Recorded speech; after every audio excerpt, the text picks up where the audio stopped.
a lot of us were really reflecting at the time in all sorts of ways about this weird moment in history. What one sees in the media is almost all negative. And the international media is even worse. I mean, I think there's almost a kind of relishing the downfall of South Africa, which is so far from the everyday experience of most South Africans. It wasn't just rich people helping or poor people helping. It was everybody doing whatever they could do, depending on their unique capabilities.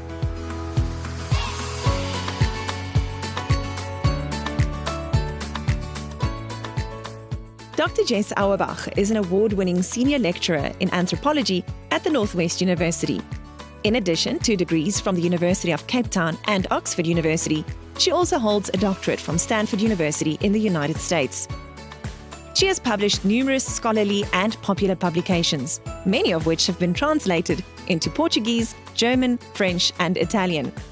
Archive of Kindness, it's one of those accidental projects that became really important to me, where I had been out of the country for 10 years and had just come back at the beginning of 2020. I had taken up a postdoc job, and my husband and I had finally bought a house, and we were about to move into it. And of course, lockdown was announced, and unfortunately, the people who were living there couldn't move. And at the same time, my husband's job collapsed because of the construction industry impaling and all of that. So we were really spinning out in a crisis. And what happened is we happened to meet one of our new neighbors. And she just said, well, this is crazy. I'm going to my brother's house. You're clearly in need. She didn't know our last name. She didn't know anything about us. And she gave us the keys to her house and said, move in and spend lockdown there. And because of that experience with the neighbor, I then started documenting these kind of micro kindnesses. So the tiny little things that people were doing and talking about on social media, talking about in their networks, that were really helping one another. And they came from the most mundane of just giving somebody airtime or food parcels to really dramatic gestures of support. And then in the middle of lockdown, I was recruited by Northwest University. And of course, I'd never been to any of the campuses. I had no idea. I didn't know much about the institution at all, but I was really compelled by the ethic of care that was in the public domain, and I was impressed by the way that NWU was responding to the pandemic. And so I was given a class to teach with graphic design students called Anthropology of Film and Media. And I was thinking about this archive and the impact that it had had on me and on others in the public domain. I'd spoken about it on the radio a couple of times and had a great response.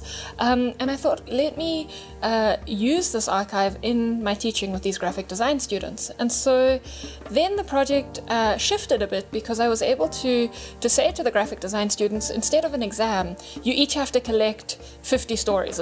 But it was so moving for me. I was sitting at my computer and I honestly had tears in my eyes reading some of the stories that the students had found. And then reading the course evaluations and listening to the ways the students described working on this project as something that really changed their views of the world, of the country, of their own experiences in it. It got me thinking a lot about the need to do something with this, because then we had about 2,000 stories sitting on the internet, and I was like, okay, well, what now? A selection of these stories have now been compiled into a beautiful book that has been illustrated by rising artist and recent graduate of the Ruth Prowse School of Fine Art, Jethro Longwe.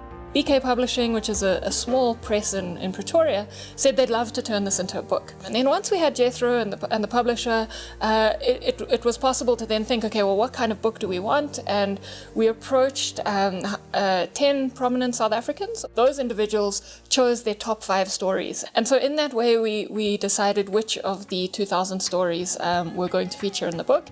Optentia at the Northwest University recently hosted the launch of Jess's book, Archive of Kindness, in Vanabel Park. Around 50 guests attended the launch, which was also live streamed to an online audience. So Jess' book is an attempt to do just that, to make us see the light when we think we're in darkness. Stories were submitted in several different South African languages, mostly English, but we had a couple of stories in Portuguese and French, so from the rest of Africa as well, and then in Setswana, Afrikaans and English, and that was something I'm really hoping will continue. We've published all the stories in English in this case, and there has been a certain amount of editing, but we've tried to keep the voice of the people who sent the stories in. Artist Jethro Longwe treated the attendees to a demonstration of his artistic talents. it has been beautiful to share it with others so far and just see the reactions. And I think part of it is that Jethro just did such a great job in bringing to life some of these stories. When you read a story, there are key points in that story that immediately spark your imagination. Every time you're reading something, there's a picture that goes in your head. But I also had to do research, so I went online, I asked people from everywhere, send me pictures of this, send me pictures, are you at ShopRite or something like that. Even the bricks, because in Malawi, in South Africa, the bricks are different, okay? But I wanted people, those things to be there, small things, even if you don't see it, but the overall picture, you just feel that this is South Africa, and I really enjoyed it. People will find some stories that resonate with them deeply and others that might be slightly more abstract. But I do feel that there's something that will touch everybody's heart in a different way. A lot of us were really reflecting at the time in all sorts of ways about this weird moment in history and what we do with it. All kinds of new material was being generated and all kinds of unprecedented experiences were being had. So how do we work with something like that? And what is the role, what should be the role of scholars in a time like that in terms of documenting? One also feel again, I think, proud to be at a university. Research, once it's put in practice, can make an impact, because I think a lot of discussion and a lot of follow-up work is going to follow from this. So I'm from Pakistan. One thing is very natural and obvious, that kindness is kindness everywhere. Whenever you are looking something, people are doing for you, people are caring you, people are actually helping you. So you can point out the kindness in their behavior. And I would argue you cannot bond and build relationship without kindness. There needs to be an element of kindness. And kindness in a sense that you don't expect something back. You cannot engage with your external communities or your partners without really having sincere kindness to approach this with.